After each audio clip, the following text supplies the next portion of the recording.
Since landing my first candle retail order, I've had to make upgrades to my business in terms of equipment and packaging. Today, I wanted to share these upgrades with you just in case you are interested. Subscribe and hit the bell if you're a budding candle maker looking to start and grow your own business. You can also follow me on Instagram at Luna London Candles. I'm also very excited to share that I've launched a new Instagram page, which is all about helping small businesses. If you were interested in checking it out, the handle is the Small Biz Directive. Hey everyone, welcome back. My name is Ashani and I'm the creator of Luna London, a home fragrance company. On this channel, we talk about candle making and selling candles online. I have a lot to share with you, so I'm gonna go ahead and just jump in. So the first thing I want to cover is upgrades I've made to my equipment. So you might be able to see it peeking over my shoulder, and it is the Buffalo Soup Kettle. If you are in Facebook groups or any other candle community, it's a pretty standard thing that people go ahead and buy. I'm really excited about having it because it's really reduced the amount of time it takes me. Making large orders on the stove is very time consuming because you obviously have to be hovering over it to make sure that the temperatures are correctly controlled. I have to say, as soon as you're able to, this is definitely something that I would highly recommend. So the way it works is it's electric. You plug it into the wall and switch it on. You have this dial here, which is essentially the temperature control, and it goes from 1 to 10. I am not sure what the upper limit of the temperature is. I will pop it on the screen if I find out. It essentially works like a double boiler. You have this outer bit which has a metal container, let's say inside. You fill a tiny bit of water in, and then you have the insert, which basically is like another pot thing, and this is where your wax will go. So the water and the wax never mix. It's just literally like a double boiler. So essentially when you turn up the dial and it gets hotter, it's heating up the water, which then in turn heats the wax in the internal pot. What I like to do is pop blocks of wax inside the internal pot, as you do, and then do that in the morning, and then basically turn up to 8 or 9 on the dial, and then leave it for an hour, hour and a half. I will come and keep checking on it just to make sure that I know what the progress is, and basically let the wax melt down. The total capacity is 10 litres, which I think is sufficient for me at the moment. I was eyeing up the iMelt from Candle Shack. I think it's the iMelt 30, which is a 30 litre one. But in the end, I opted for the Buffalo Kettle just because from a price point of view, it made more sense. So the Buffalo Kettle for a 10 litre one is 50 to 55 pounds on Amazon. Whereas I found the iMelt 30 was, I think, 700 pounds. So it just made more sense that if I want, as I grow, I can just buy maybe 3 more of those. And then if I ever come to a point where I'm at 90 litres, then I feel I would then don't mind buying the iMelt 90, because you don't want millions of these Buffalo Kettles hanging about, but just for a 30 litre point of view, it this for 150 pounds versus 700 pounds, that's kind of where my thinking was. So the next thing I have is this Piston Funnel, and it's a game changer. It's usually used in baking, so it's made out of stainless steel, which is a lot of equipment used in the food making industry. So it's also perfect for candle making because you can get it really clean, as well as you don't have to worry about rusting.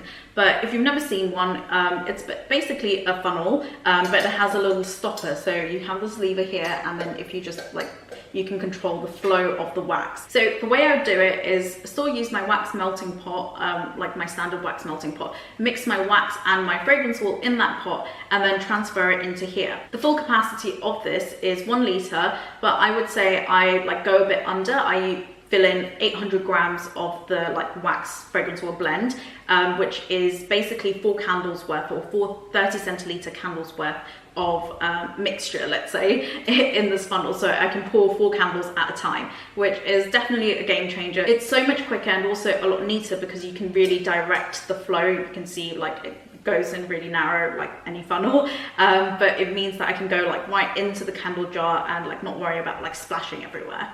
And as I said, because it's from the food making industry, it's really easy to clean. In terms of cleaning, I use my heat gun to at a really high setting to burn off everything that's possibly in there, and then go ahead with an alcohol rub and then rub it all down, just to make sure that there's no contamination between fragrance oils. So those were all my equipment upgrades, and now moving on to the packaging, which is, to be honest, my favorite part.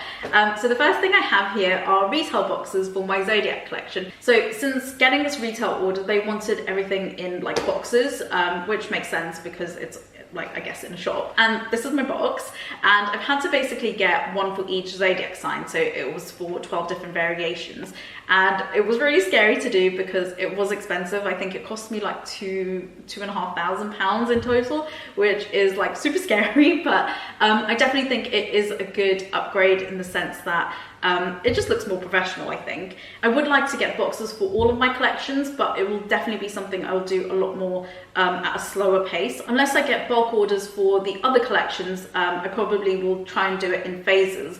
But yeah, I'm really excited about the box. I love the fact that all the information is just condensed onto one like box. I think that's really helpful. Like all my CLP information is on there. I have a description about the candle. I have my website, and also I have the like the warning symbols and that sort of thing at the bottom. So I do like the fact that everything is just like on the box, and I kind of don't have to worry about like having lots and lots of different inserts. But it was definitely like a huge amount of money for me to spend up front, but I'm hoping it pays off. The next packaging upgrade I have is branded tape. Now, another thing that I'm really geeky about, but it's so exciting to have branded tape.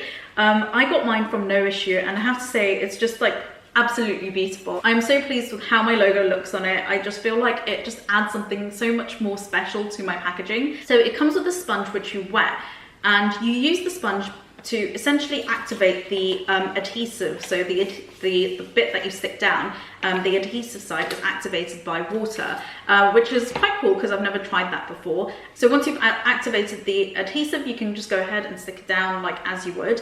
What I would say is I like to use a tiny bit of like, you know, gaffer tape, and then put this on top. And I just think it like really elevates the packaging and makes it look just a bit more special. I bought 12 rolls of these, and that's gonna keep me going for a really long time. I feel like I won't need to top up on tape anytime soon. So I got my tape from Noissue. If you've never heard of them, I will pop their website down below as well as their Instagram page. I absolutely love their Instagram page because it's just filled with so many different types of packaging inspiration. They supply a lot of small businesses, so they're constantly sharing like, you know, products that they've supplied to these small businesses. So it's the ideal place if you are looking for packaging inspo. So after placing my order with Noissue and basically stalking their website for the longest time, it was super strange because that same week I was actually contacted by Noissue, and they offered to send me a couple of products to try out, and if I liked it, to share with you guys. I obviously said yes because I was literally fangirling about their brand for the longest time. So to be contacted by them was a dream come true. So I wanted to share a couple of the products that I have from them. So the first thing I have from them are new thank you cards, and I have to say, like, we have to appreciate the packaging it comes in. They're a packaging company, so it doesn't surprise me that they have nice packaging. So yeah, I've got new thank you cards, and they're kind of similar to what I had before. The adjustment I've made is actually to remove the candle care information from the back, and now it just says thank you. The card stock is really nice. It feels like really nice in hand. I went for something that it feels slightly textured on the front, and then at the back it's quite smooth, which is perfect for writing. So those were my thank you cards. They came quickly. The quality is great. The best thing I would say about Noissue is the fact that they have people checking your like artwork. I had placed orders with a couple of companies before, and it just didn't come out as what I expected, like when I actually got the printouts, because you know, like the resolution might have been too low. So I definitely like the fact that somebody's actually like going ahead and checking it. So the next thing they've sent me is a stamp, and I'm super excited because I love a good stamp. And this is basically my secondary logo in stamp form, and this was actually the first thing that arrived. It arrived super quick, which I was shocked about because it kind of like came in separate deliveries. So yeah, it was like very speedy, and again, it's amazing packaging from them. The one thing that I would say is that like I absolutely love is this ink pad. Like, it's very satisfying to hold, and it feels kind of like a makeup palette. But yeah, I got it in black just to kind of change it up from my previous stamp, which I have in white ink. I mean, technically I can use both of them in black or white ink. I just have to clean out the stamp and like make sure it's like properly clean. I've gone ahead and stamped it here. This is my secondary logo, so I have a primary and secondary logo, and I had been meaning to get my secondary logo in stamp form. But yeah, this is basically it. And I think it looks really cute. And yeah, I will be using this stamp when I have orders for the Zodiac collection only, because I find that with my branding, they're kind of going in two separate directions. I have like sort of light bright colors, and then I also have dark blacks, whites and golds, so I feel like this will be really good for the darker side of things. The final thing they sent me were stickers, and I'm super excited about these stickers because literally everything came at the right time, because it was things that I actually needed rather than like sort of just getting it for the sake of getting it. And these are stickers I'm going to be using for my wax melt boxes. I want to launch my wax melt collection, let's say ASAP. It's something I know I've like wanted to do and needed to do for a long time. I just never got around to doing it. And I bought stickers that will basically be like wraparound stickers for my wax melt boxes. For now, I've kept my wax melt stickers generic until I kind of figure out if I want to do sort of a unique label for each wax melt. And just while I test out the whole wax melt market, I guess. But yeah, I'm really happy with how it's come out. I probably have to do some work on like how I place it and that kind of thing. But like as a first go, it's come out really nicely. By keeping the stickers generic, it just means that I don't have to faff about with like having a new design concept for every fragrance that I launch. So I definitely think this was a good low-cost way of testing out wax melts. So guys, those were all the upgrades I've made so far in my business. I hope you found this useful. If you did, please like, comment and subscribe. It really helps my channel grow. Thank you so much for your time, and until next time, bye.